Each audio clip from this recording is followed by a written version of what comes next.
안녕하세요. 저는 지금 40대 초반의 나이로 귀하게 얻은 아이를 하나 키우고 있는 초보 엄마랍니다. 어쩌다가 제가 이곳을 찾아오게 되었는지 궁금하실 텐데요. 정말 다시 생각해도 어이가 없고 기가 막히는 내로남불, 내가 하면 로맨스, 남이 하면 불륜의 끝판왕을 제보하러 왔습니다. 저도 맨날 당하기만 하다가 제대로 한 방을 먹이고 나니까 어디 가서 자랑이라도 하고 싶고 막 깔깔거리면서 비웃어주고 싶은데 마땅치가 않더라고요. 요즘은 남에게 제가 잘한 일을 말해봐야 기쁨이 2배가 되는 것이 아닌 질투가 2배로 늘어난다는 소리를 듣고 물어물어 이 소중한 공간을 찾아오게 되었습니다. 물론 제 사연이 어떻게 소개될지 여러분들에게 들려드릴 수 있는 이야기로 뽑히게 될지 잘 모르겠지만 그래도 글로 한번 풀어보고 나면 제 속이 시원해지지 않을까요? 처음 만남부터 끝까지 하나부터 10까지 전부 저와 맞지 않았던 어마어마한 그 여자에 대한 이야기를 한번 시작해 보도록 하겠습니다. 제 이야기를 들어보시고 세상에 이런 내로남불의 끝판왕이 있는 건지 공감 한번, 그리고 저에게 그동안 마음고생했겠다 하는 위로 한번 부탁드립니다. 다시 이야기를 꺼내보려고 하니 가슴이 무척이나 콩닥거려서 시작을 어디서부터 해야 할지 모르겠지만 일단 한번 한 글자 한 글자 풀어보겠습니다. 저는 꽤 늦은 나이 37살이라는 나이에 동갑내기인 남편을 만나게 되어서 열렬한 연애는 아니었지만 서로 꽤 잘 맞는다는 판단하에 결혼까지 골인을 하게 되었습니다. 물론 나이가 있었기 때문에 새로운 사람을 만나 또다시 연애를 하고 이 사람이 어떤 성향인지 어떠한 버릇이 있는지를 다시 맞춘다는 게 힘들기도 했었습니다. 적당히 괜찮은 사람이라면 그냥 결혼을 해도 나쁘지 않겠다 수준이었는데 생각보다 남편과 저는 여러 가지 부분에서 잘 맞는 구석이 있었습니다. 거기다가 둘 다 나이가 있었으니 그동안 모아두었던 자금 또한 꽤 넉넉한 수준이었기 때문에 돈을 합쳐서 집을 구하고 살림을 차리는데 어려움이 없었습니다. 결혼을 하겠다는 이야기가 나온 이후에 양가에서는 드디어 이 골칫덩어리들을 치운다고 생각을 하신 건지 저희 부부보다 더 신이 나서 준비를 해주셨습니다. 미운 놈 떡 하나 더 주신다는 건지 양가에서 이거저거 다 챙겨주시고 제발 이제 집에서만 나가달라고 하셔서 저희 부부는 어이가 없기도 했었습니다. 아무튼 두 집안에서 찬성하는 결혼을 하게 되었고 둘 다 나이가 꽤 있었기 때문에 아이를 빨리 낳아서 키우고 싶다는 생각을 꾸준히 하게 되었습니다. 더 있다가는 노산이고 자연임신이 더 힘들어질 것이라는 산부인과의 말에 따라 저희는 결혼 초부터 산부인과를 꾸준히 다니며 임신을 위한 준비를 하게 되었습니다. 물론 처음에는 너무나도 어렵고 은근히 부끄럽기까지 한 검사들의 속이 상한 적도 있었고 하고 싶지 않다는 생각을 하기도 했었습니다. 하지만 그때마다 남편이 빨리 우리를 닮은 아이들을 낳아서 북적북적하게 행복하게 살자며 저를 다독여주고 감싸 안아주었기에 더 힘내서 노력을 할 수 있었습니다. 만약 저 혼자만의 노력으로 이 모든 일을 해야 했다면 중간에 몇 번이고 포기를 하고 싶었던 적이 꽤 있었을 것 같습니다. 저희 부부가 임신을 위해 노력을 하고 있다는 것을 양가에서도 물론 잘 알고 있었기에 저에게 오히려 조심스러운 모습을 보여주시면서 제가 불편함을 느끼지 않도록 해주셨습니다. 의외로 깐깐하실 줄 알았던 시부모님께서는 저와 남편의 결혼을 좋아하셨고 저에게도 잘 지내보자는 말을 몇 번이나 건네시며 본인들을 어려워하지 말라고 하셨습니다. 시부모님께서는 제 눈치를 살피시면서 자기들은 시집살이나 구박 이런 거 전혀 하지 않을 거고 제사도 없다면서 좋은 시댁이 되겠다고 약속을 해주셨습니다. 대신에 저에게 지켜야 할 부분이 있다며 내년 있는 명절 2번만큼은 꼭 시댁에서 밥을 같이 차리고 같이 식사를 하자고 하셨습니다. 늘 그런 식으로 명절을 보내왔다고 하시는데 사실 1년에 2번 가서 밥 차리고 밥 먹고 하는 거라면 누가 못하겠어요. 당연히 저도 할 수 있다고 말을 했습니다. 무슨 일이 있어도 명절은 시댁에서 보내기로 하고 결혼을 하게 된 것이었는데 결혼 후 첫 명절에 왜 시부모님께서 같이 밥 먹는 것을 그리 어려워하시며 말을 했는지 알게 되었습니다. 시댁에는 정말 제대로 된 악당이 하나 살고 있었는데 그건 바로 남편의 누나, 손위 신우였습니다. 결혼식을 코앞에 둔 어느 날 추석이 다가와서 미리 예행 연습을 할 겸 시댁의 식사 분위기를 알아볼 겸 시모가 말을 했던 것처럼 시댁에 찾아가게 되었습니다. 어차피 가족이 될 사이인데 결혼식 전이라고 시모가 미리 말했던 시댁 행사를 참석하지 않는 것도 이상해 보일 것 같아서 시간을 내서 찾아가게 된 것입니다. 저는 일단 첫 명절이기 때문에 옷도 나름 갖춰 입고 인사를 드린 뒤에 옷을 편한 옷으로 갈아입고 시모의 일을 도우려고 준비를 마쳤습니다. 제가 옷을 갈아입고 나타나니 시모가 화들짝 놀라면서 오늘은 그냥 손님으로 온 것이니 편안하게 있다가 가라고 맛있게 밥을 해주시겠다고 하시더라고요. 이왕 온 거 저도 시모를 도와서 일을 하겠다고 시모와 웃으면서 실랑이를 벌이고 있었습니다. 사실 제가 와서 어떻게 손님처럼 가만히 앉아서 차려주시는 밥상을 받아먹고 있기만 할 수 있겠습니까?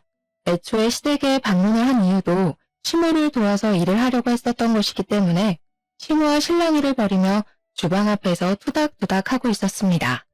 시모도 내심 기분이 좋은지 앉아있어라 오늘은 손님이다 하시면서도 적극적으로 저를 밀어내지 않으시더라고요. 그렇게 한참 대화를 나누면서 식사를 차릴 준비를 막 시작했는데 그때 잠옷 차림을 한 신우가 떡진 머리를 벅벅 긁으면서 방에서 걸어 나오고 있었습니다. 뭐야, 시끌시끌하길래 밥 다 된 줄 알았더니 밥 안 됐어?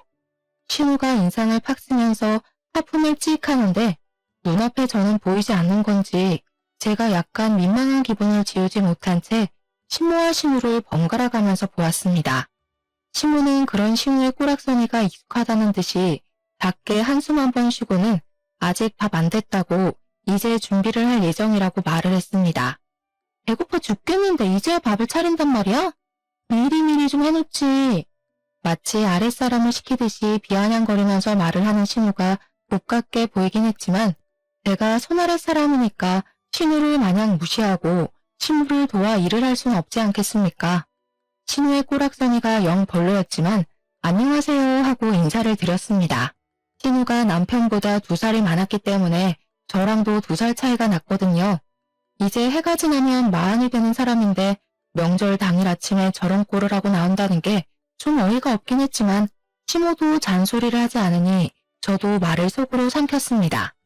거기다가 신우는 9살이 된 딸도 하나 있었는데 10년 전에 결혼을 했다가 얼마 살지 못하고 성격 차이를 운운하면서 이혼을 했다고 하더라고요. 이혼을 한 이후에 오갈 곳도 없고 신우가 일을 하는데 딸을 맡아줄 사람이 없다고 하면서 시댁에 눌어붙기 시작했던 것이 아직까지도 이어지고 있는 중이었습니다. 그래도 시부모님의 형편 자체가 넉넉한 편이라서 아이를 키우는 데 도움도 많이 주시고 뭐 이래저래 신우한테 따로 생활비도 받지 않는다고 하셨습니다. 신우가 무슨 일을 하는지 꽤 궁금해서 남편에게 물어본 적이 있었는데 자기 말로는 프리랜서 방송 작가로 일을 하고 있다고 말을 하고 다닌다고 하더라고요. 하지만 오랜 시간 신우를 지켜본 남편의 말로는 일을 하는 모습을 거의 본 적이 없다면서 도대체 어떤 방송 작가로 일을 하고 있는지 궁금하다 했습니다. 신우가 대본을 쓰는 작가라고 하니 밤낮이 바뀌는 것도 슬쩍 이해가 가긴 했어요. 원래 글이라는 게 이상하게 밤에 쓰면 감성이 촉촉하게 묻어나잖아요. 신우에게 인사를 한 이후에 신우가 저를 아래 위로 한번 슬쩍 보더니 왔어? 하고 더 이상 말을 하기를 거부하는 건지 부엌에서 딴청을 부리더라고요. 저는 그래도 신우랑 잘 지내고 싶은 마음도 있었고 아무래도 결혼 직전이니까 일부러 더 살갑게 신우에게 말을 붙였습니다. 신우, 방송작가 일은 잘 되고 있으세요? 나중에 어떤 작품인지 알려주세요. 본방사수 할게요. 왜? 내가 집에서 놀고 먹기만 하는 것 같아? 내 작품은 굳이 올케가 안 봐줘도 잘 되니까 괜찮아. 저는 그냥 인사치레로 물어본 말이었는데 신우가 너무 날선 반응을 하는 것 같아서 솔직히 조금 멈칫하기도 했습니다. 제가 순간 기가 죽어서 아무 소리도 하지 못하자 신우가 신우에게 잔소리를 하셨습니다. 그냥 가족이 될 아이가 궁금해서 물어본 거 가지고 날선 반응을 하고 있냐면서 우더른이면 우더른답게 행동을 해야 한다고 말입니다. 신우는 그 소리조차 듣기 싫었는지 신경질을 한번 부리더니 방 쪽으로 걸어가더라고요. 사실 제가 고등학교 시절부터 대학을 졸업할 때까지 문학 동아리에서 활동을 했었기 때문에 또 글밥이랑은 아주 인연이 깊은 사람이거든요. 저도 한때는 작가가 꿈이었을 정도로 글 쓰는 것을 좋아하기도 했고 글을 곧잘 써내려고 하던 사람이었기 때문에 신우의 직업이 친숙하기도 하고 부럽기도 했습니다. 제 주위에 작가로 일을 하고 있는 동기들도 있고 해서 신우의 작품이 궁금하기도 했고 신우와 함께 공감대를 형성할 수 있을 거라고 생각을 했었기에 말문을 열었던 것입니다. 하지만 신우는 제가 신우에게 빈정거린다고 느꼈었나 봐요. 같은 말이라고 해도 제가 해서 그렇게 더 받아들인 건지 뭔지 제가 너무 당황을 한 나머지 신우에게 오해를 쌓은 것 같은 기분이 들어서 신우에게 서둘러서 오해를 풀기 위해 말을 했습니다. 그런 의미 아니었어요, 신우. 그냥 신우랑 친해지고 싶어서. 내가 그 시커먼 속을 모를 줄 알고 그래? 나는 집에서 놀고 먹는 것 같아서 무시하는 거잖아. 회사 다닌다고 유세를 떠는 거야, 뭐야? 내가 요즘 드라마 대본 기가 막힌 거 하나 쓰고 있는데 대박 나면 다들 국물도 없을 줄 알아. 그러면서 사춘기 아이처럼 방문을 쾅 닫고 들어가는 것이 아니겠습니까? 신우와 저는 황당함을 감추지 못하고 어색하게 다시 요리를 하려고 재료를 손질하고 있는데 그때 갑자기 신우 방문이 열리더니 신우가 시모를 향해서 소리를 한 번 더 지르더라고요. 밥 다 되면 나 빼고 먹을 생각하지 말고 나 불러. 진짜 기가 막히고 코가 막힌다는 말이 어디서 유래되었는지 느껴질 정도로 신우의 행동은 어린아이보다 더 철이 없고 황당했습니다. 신우도 그런 신우가 부끄러운 건지 괜히 제 눈도 못 마주치시고 밥이나 차리자고 하시면서 허둥지둥 움직이시더라고요. 저 같아도 나이 마흔 먹은 딸이 저러면 그럴 것 같았습니다. 사춘기에 다다른 청소년기 학생도 아니고 나이 마흔이면 사실 이제는 갱년기에 더 가까워질 나이에 접어드는 건데 어찌 그리 생각이 없는지 말입니다. 천사 같은 신우 밑에서 저런 막장인 사람이 태어났다는 것도 신기할 따름이었습니다. 저는 뭐 일부러 못 들은 척 모르는 척 시모를 도와 상을 차렸습니다.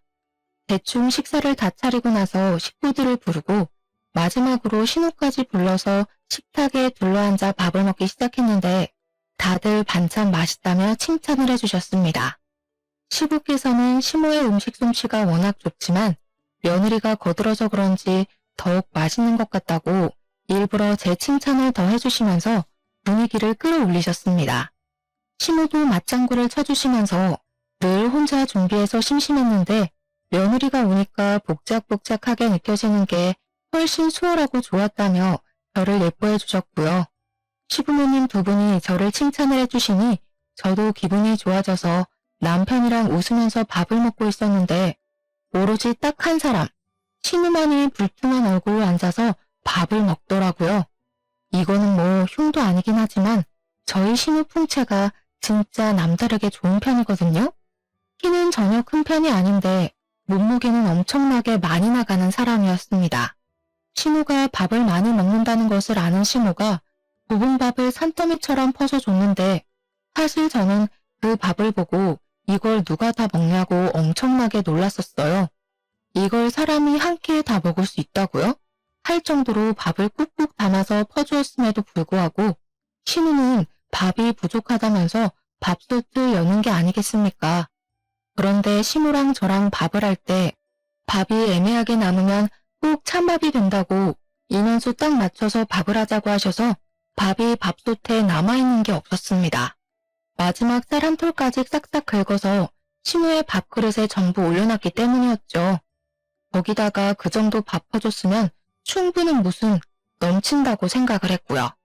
신우가 밥솥에 밥이 없자 신경질을 확 내면서 저를 째려보는 게 아니겠습니까? 저는 왜 저한테 불똥이 튀는지 알 수 없었습니다. 일부러 밥 적게 한 거야? 나 배고프라고? 당장 쌀 씻어. 밥해. 밥을 먹다 말고 밥을 또 하라고요? 이가 먹고 누구 코에 붙여. 즉석밥 같은 것도 없어 집에? 도대체 우리 집엔 있는 게 뭐야? 그러더니 제 남편을 보고 나가서 즉석밥이라도 사오라고 신경질을 부리는 게 아니겠습니까? 오죽하면 시부모님도 황당했는지 일단 앉아서 있는 밥이나 다 먹고 말을 하라면서 신우를 말렸습니다. 지금 마누라 앞이라고 무게 잡는 거야 뭐야? 나 이걸로 모자라다니까? 명절날 점심부터 이게 뭐하는 짓이야. 나이를 먹었으면 철이라도 들어야지. 그냥 있는 밥이나 다 먹어. 남편도 지지 않고 신우에게 모진 말을 뱉더라고요. 저는 가운데서 시부모 눈치 보랴 남편 눈치 보랴 새우등 터지는 꼴로 앉아서 깨작깨작 밥을 먹고 있었습니다. 신우는 가족들이 본인의 편을 들어주지 않고 계속 무시를 하자 그게 분했는지 뭔지 갑자기 숟가락을 탁 내려놓고는 방으로 들어가더라고요. 먹는 걸로 치사하게 군다 진짜. 더러워서 안 먹어. 신우가 들어가고 나서 신우 밥 공기를 보니까 깨끗하게 싹싹 비워냈더라고요. 방으로 들어간 신우는 가족들이 식사를 마칠 때까지 나오지 않았습니다. 시부모님도 민망한지 고개 푹 숙이고 식사를 하시는데 여념이 없었고 남편만 혀를 끌끌 차면서 방으로 들어간 신우를 째려보더라고요. 으유, 저 화상. 저것도 누나라고. 설거지하기 싫으니까 술을 쓰면서 들어가네. 불편하고 어색한 분위기 속에서 밥을 다 먹고 설거지까지 시무랑 저랑 오순도순 해치운 다음에 다 같이 앉아서 과일을 깎아 먹을 준비를 하고 있었습니다. 그런데 우리끼리 과일을 깎아 먹으려고 하니까 방에 들어가 있는 신우가 은근히 신경 쓰이고 불편하지 않겠습니까? 결국에는 제가 신우 방에 노크를 하고 같이 과일이나 먹자면서 신우를 불렀는데 신우가 불퉁한 표정으로 방문을 열더니 저에게 그러더라고요. 과일? 나는 과일 같은 건 헛배불러서 별로 안 좋아하는데. 빵 없어? 롤케이크 같은 거라도 사서 왔어야 하는 거 아니야? 어떻게 된 게 내 동생이나 올케나 이렇게 센스가 하나도 없을 수가 있지? 제가 쏟아지는 질책에 어이가 없어서 이걸 들이받아야 하나 말아야 하나 고민을 하고 있는데 신우가 피식 웃더니 저한테 그러더라고요. 보통 이 정도 하면 나가서 사오던데 눈치가 없는 편이구나? 나는 우유크림 들어있는 게 좋더라. 누나는 손이 없어 발이 없어? 애도 엄마랑 아빠가 다 봐주고 누나는 방에서 뭐 한다고 그렇게 바빠? 내가 잘 나가는 드라마 작가 되면 알짤없어? 진짜 두고 봐. 그러더니 다시 한번 방문을 쾅 닫더라고요. 진짜 시부모님이 안쓰럽게 여겨질 정도로 신우의 행동은 어처구니가 없었습니다. 근데 뭐 시부모조차도 그런 신우를 포기하고 아무 말도 하지 않는데 제가 나서서 2살이나 위인 신우한테 한마디 할 수 있는 상황도 아니지 않겠습니까? 저는 이 모든 것들을 꾹꾹 눌러 참고 언젠가 기회가 오면 신우에게 한마디 크게 해줘야겠다 생각을 하고 마음에 담아두고 있었습니다. 당연히 빵은 시부모님께서 사오지 말라고 하셔서 남편도 저도 사러 다녀오지 않았습니다. 빵까지 사오라고 했으면 참지 못하고 한마디 했을지도 모르겠어요.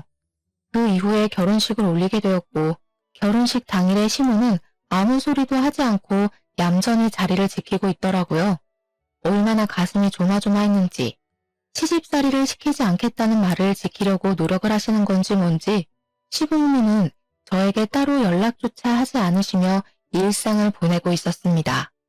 하지만 전혀 엉뚱한 곳에서 시집살이가 시작되었는데 그것은 바로 집에서 놀고 먹는 신우였습니다.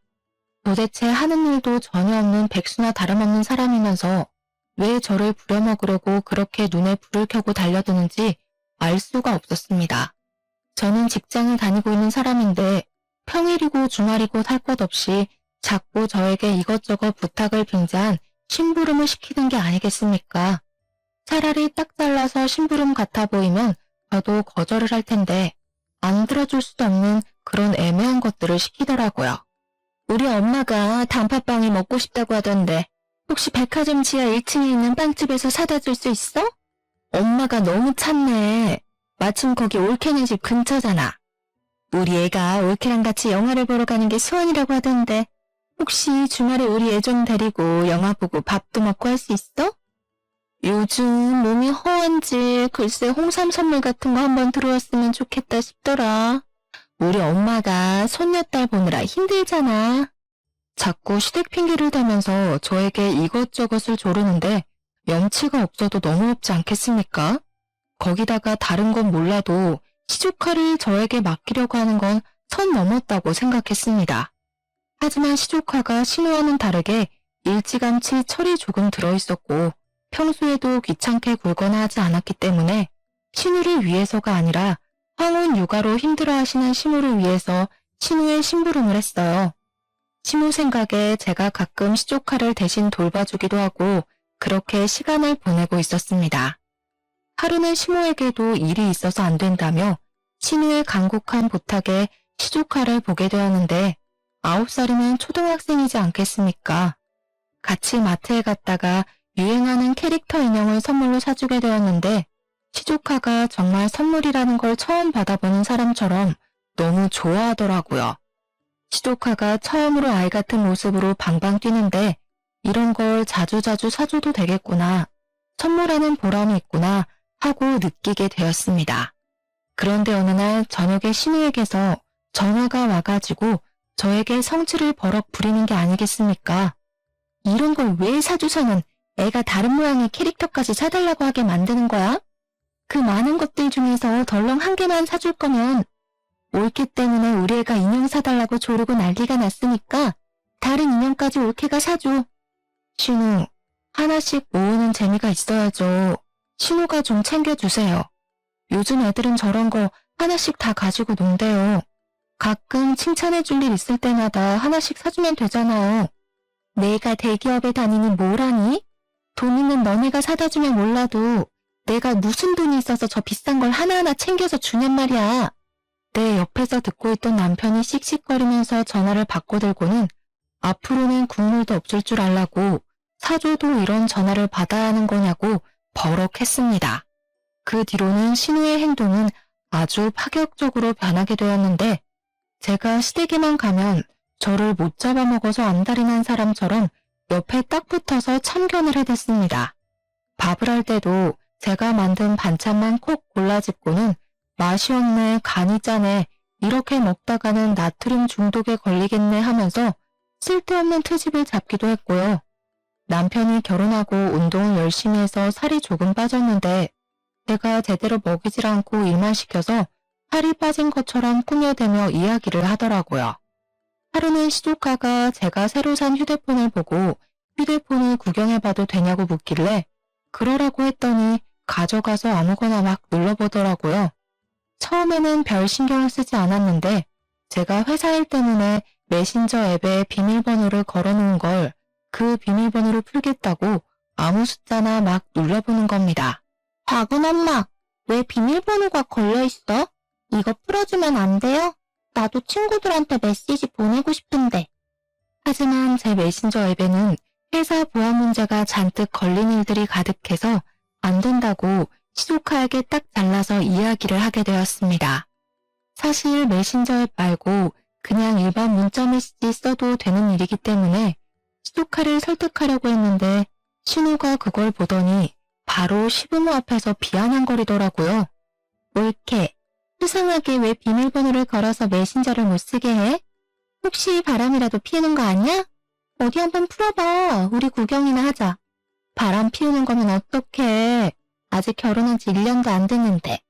알고 보니 전 남자친구들이랑 연락하고 지내는 거 아니야?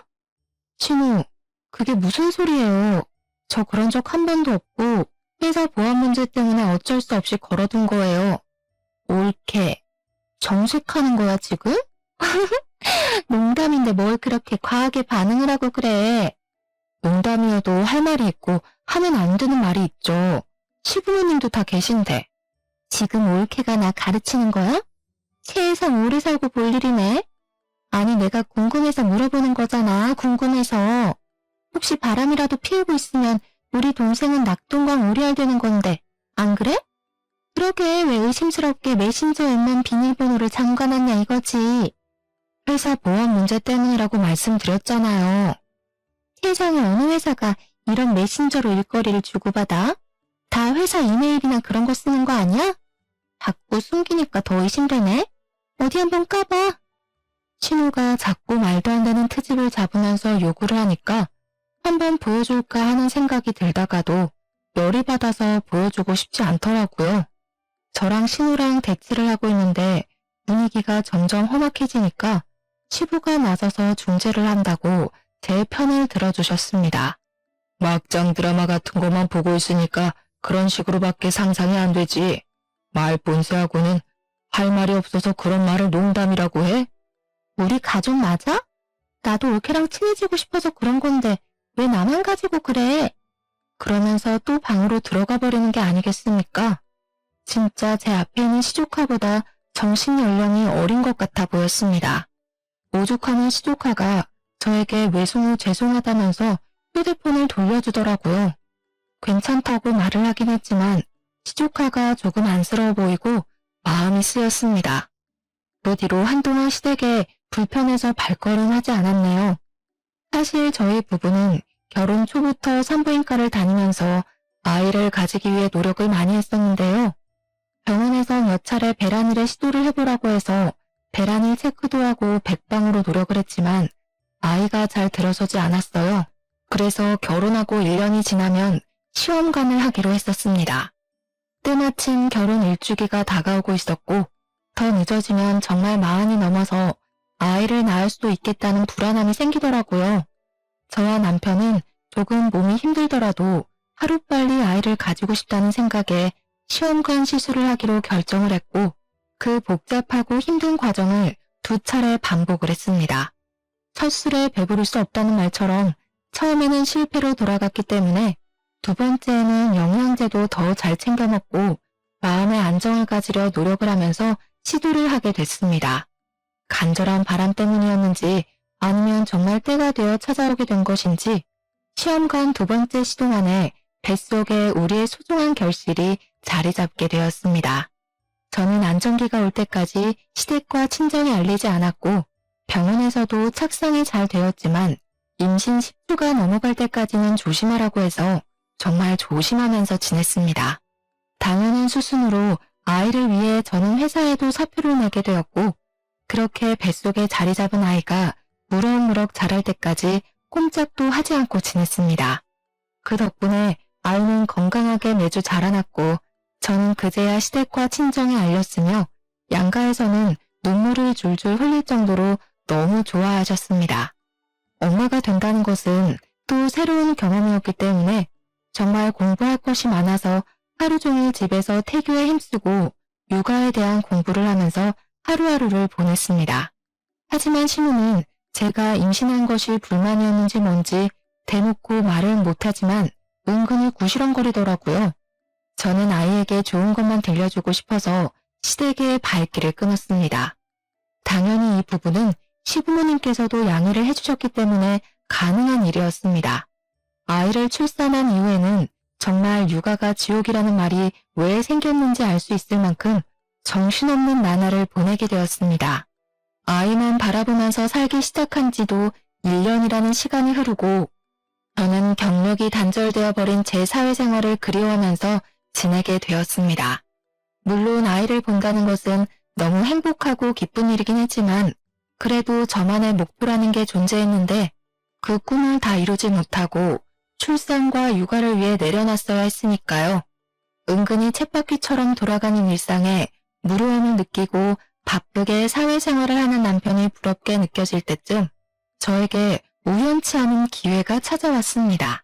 어느 날 대학 동아리를 같이 했던 선배에게 연락이 오게 되었는데 제가 대학 시절에도 문학 동아리에서 활동을 했었거든요. 저에게 요즘 뭐 하고 있냐고 애 키우느라 바쁘냐고 물어보시길래 바쁘긴 하지만 이제 조금 여유라는 것도 생기고 그럭저럭 살만하다고 말을 했습니다. 저에게 일은 하지 않고 지내냐고 조심스럽게 물어봐서 일을 그만두게 되었다고 했더니 잘 됐다고 박수를 짝 치는 게 아니겠습니까? 내가 요즘 단편 드라마 대본을 쓰고 있는 중이거든? 근데 혼자서 쓰는 게 너무 힘들더라고. 요즘은 대본도 다 그룹으로 무리지어서 아이디어 쪼개서 쓰는 거 알지? 그래서 하는 말인데 나랑 같이 일해볼 생각 없어? 가끔 미팅만 하면 되고 집에서 여유로울 때 일하면 되는 거라. 제가 그걸 할 수 있을까요? 어려울 거 없어. 내가 드라마 쪽은 몇 편 손을 본 게 있어서 이제 제대로 내 이름 걸고 해보려고 하는 거라 많이 어렵진 않을 거야. 어차피 재택근무로 일을 할 수 있는 것이고 저도 아이가 자는 시간 동안에는 시간이 남으니까 가능하겠다 싶은 생각이 들었습니다. 거기다가 일이라는 걸 해야 몸이 조금 더 활동적으로 쓰일 것 같다는 마음에 선배에게 잠시 고민을 하다가 하고 싶다고 말을 하게 되었습니다. 남편도 제 결정에 힘을 실어주면서 아이가 자는 시간뿐만 아니라 자기가 퇴근하고 돌아오면 애를 봐주겠다고 한번 해보라고 하더라고요. 막상 일을 시작하기 전에는 제가 과연 이런 일을 잘할 수 있을까 걱정이 앞섰는데 일을 하니까 아이디어가 마구마구 샘솟는 게 아니겠습니까? 제가 왕년에 쓰던 실력들이 죽지 않아서 그런 건지 아니면 결혼 후에 신우 덕분에 막장을 많이 겪어서 그런 건지 모르겠지만 말입니다. 선배가 쓰는 드라마 대본에 찰지게 대사를 팍팍 붙여 넣어가며 막장을 더 막장처럼 만들었더니 선배가 진짜 이런 생각은 어떻게 하는 거냐고 존경하더라고요. 차마 우리 신우 덕분에요 라고 말은 못하고 상상의 나래를 펼쳤다고 말을 했죠 뭐. 맨날 집에서 애만 보고 있다가 갑자기 일을 시작하니까 너무너무 재미있고 저 혼자만의 시간을 가질 수 있어서 행복하기까지 했습니다. 제가 즐거워하는 걸 보고 남편도 시댁에 가서 이야기를 했고 시부모님께서도 너무 잘 됐다고 응원을 해주셨는데 신우가 갑자기 버럭했다는 겁니다. 글 쓰는 게 애들 장난처럼 쉬운 줄 아나? 뭐 그렇게 쉽게 한다고 난리들인지. 이러니까 작가들이 다 욕먹는 거야. 퀄리티가 별로라고. 신우는 아마 제가 신우랑 같은 직종으로 일을 하게 된 것에 대한 질투심 혹은 자격지심 같은 게 있는 것 같아 보였습니다. 아무튼 제가 도운 선배의 대본이 대형 방송사랑 계약을 하게 되면서 선배가 신인 작가로 이름을 알리게 된 아주 좋은 기회가 되었습니다. 저한테 대사를 찰지게 써주어서 계약이 된 것 같다면서 명품 선물도 보내주고 남편도 저에게 작가님, 작가님하고 부르면서 축하한다고 말을 해주었습니다. 시댁 친정에서도 드라마 계약 소식을 전해 듣고 대견하다고 해주었는데 유일하게 신우 한 명만 배알이 꼬여서 어쩔 줄 몰라 하더라고요. 이유야 뭐 뻔하지 않겠습니까? 자기도 방송 작가라고 말을 하고 다니는데 제대로 이름을 날린 게 한 편도 없으니까요. 옳게 이름으로 들어간 작품도 아닌데 작가님은 무슨, 다들 뭐 그렇게 비행기를 띄우고 그래? 허세 부리지 마. 저게 뭐 대단한 건 줄 알아? 나도 다른 유명 작가한테 묻어가면 시청률 1위 찍는 대본? 그거 우습게 쓰지. 속으로 우리 선배도 유명 작가 아니고 이제 막 첫 작품을 시작한 신인 작가라고 말을 하고 싶었지만 그래봐야 거품 물고 있는 신우랑 머리채 특기밖에 더하겠나 싶었습니다. 한 번이라도 곱게 칭찬을 해줬으면 저도 기분 좋았을 텐데 시기 질투가 워낙 심해서 뭐 바라지도 않았어요. 그렇게 1년 반이라는 시간이 더 지나고 드라마 첫 화가 반영되는 날을 기념해서 시댁에 다 같이 앉아서 TV를 보기로 했습니다. 솔직히 저는 그냥 대사만 거들었던 드라마였지만 시부 시모가 너무너무 재미있다면서 엄청나게 집중을 해서 드라마를 시청해 주시더라고요.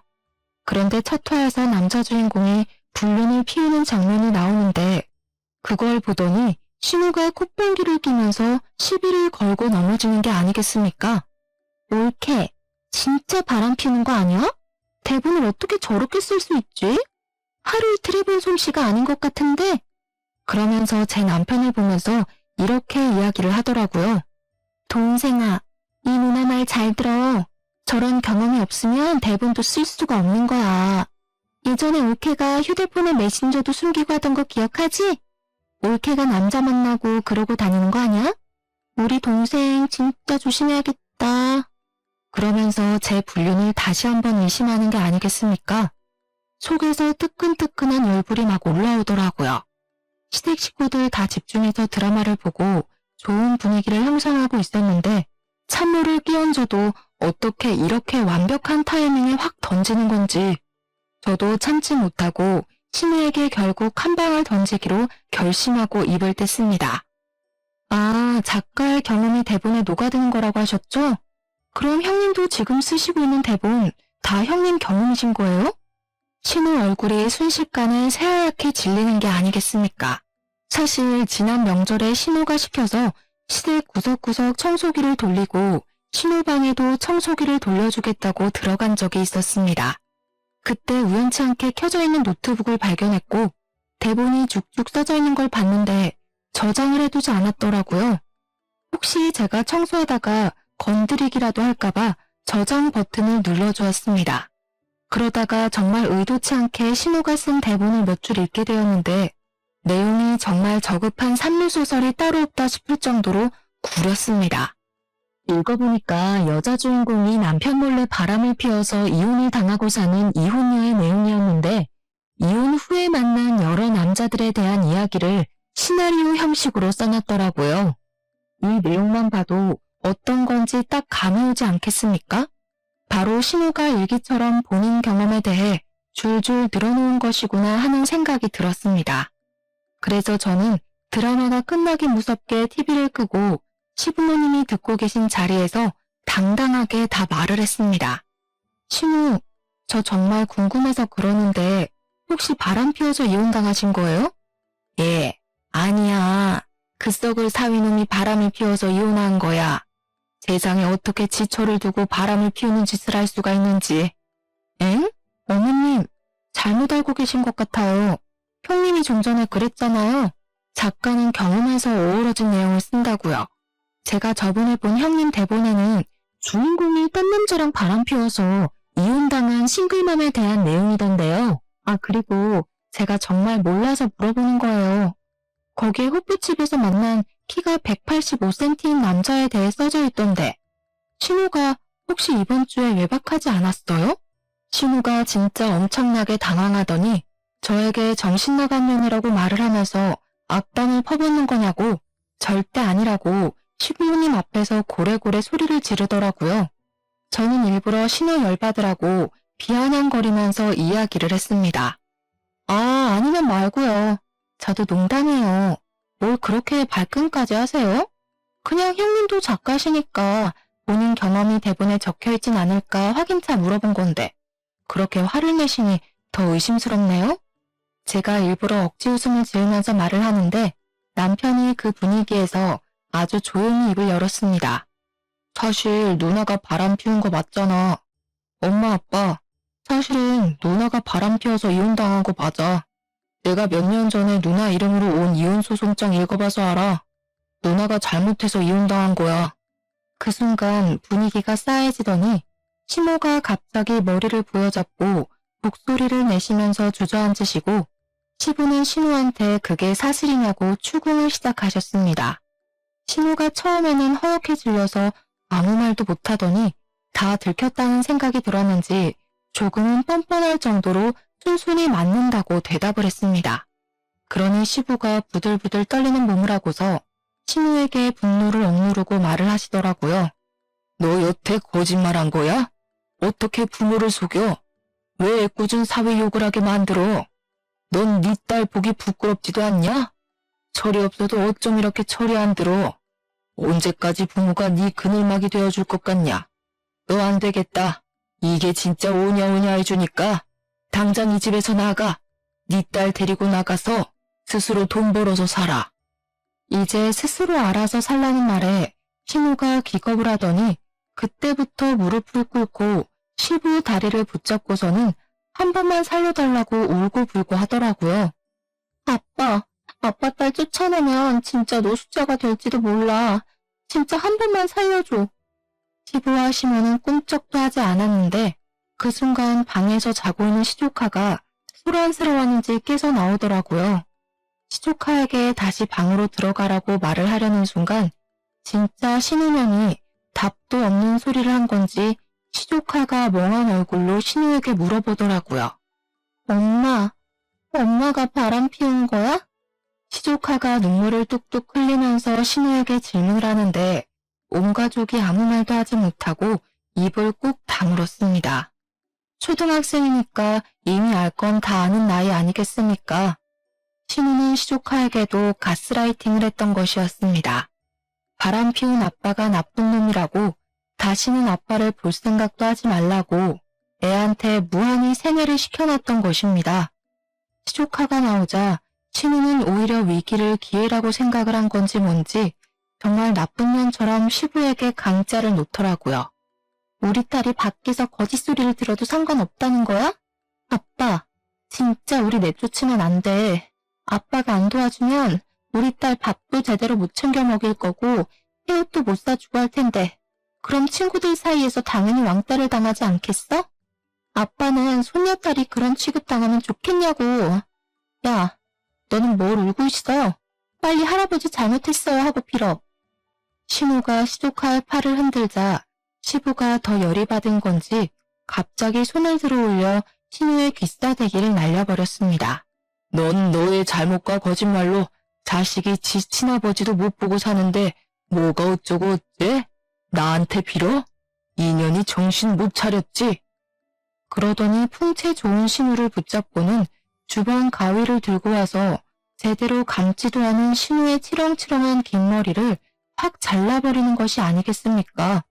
그리고 신우 지갑을 가져와 시부가 준 카드들도 죄다 잘라버렸습니다. 오늘부터 너는 내 딸 아니다. 이 집에서 나가. 나가서 죽든 살든 내 알 바 아니다.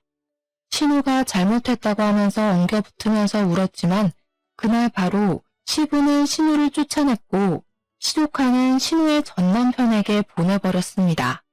시조카가 사실은 자기 친구를 엄청나게 보고 싶어 했더라고요. 시부는 전사위에게 진심으로 사과하고 그동안 오해를 했음을 말했다고 했습니다. 손녀가 아빠를 많이 보고 싶어 한다고 말을 전하니 신우 전남편이 다음날 바로 시댁에 찾아와서는 시조카를 데리고 갔다고 하더라고요. 순식간에 정리가 되어버린 시댁 덕분에 싹수 없는 신우는 이제 시댁에서 더 이상 볼 일이 없어졌고 시부모가 저희에게도 신신당부를 했습니다. 신우 이야기를 하지도 말고 신우 연락도 절대 받아주지 말라고요. 그렇게 6개월이라는 시간이 지났고 추석이 다가오게 되었습니다. 상을 차리기 위해서 신우와 함께 장을 보러 갔는데 어디로 갈까 하다가 평소에는 잘 가지 않는 창고형 대형마트에 가게 되었습니다. 그런데 거기서 아주 충격적인 장면을 목격했지 뭡니까? 바로 시식 코너에서 땀을 뻘뻘 흘려가면서 떡갈비를 굽고 있는 신우를 발견하게 된 것입니다. 신우가 멀뚱히 서서 신우를 바라보고 있는 저희를 보자마자 눈물을 글썽이면서 신우에게 엄마 하면서 울더라고요. 신우는 두 다리가 굳은 사람처럼 가만히 서 있길래 저는 어찌해야 할 바를 몰라서 눈치를 보고 있었는데 그 순간 신우가 차갑게 말을 뱉더라고요. 너도 이제 네가 스스로 돈 벌어서 살아야지. 떡갈비 열심히 굽고 팔아라.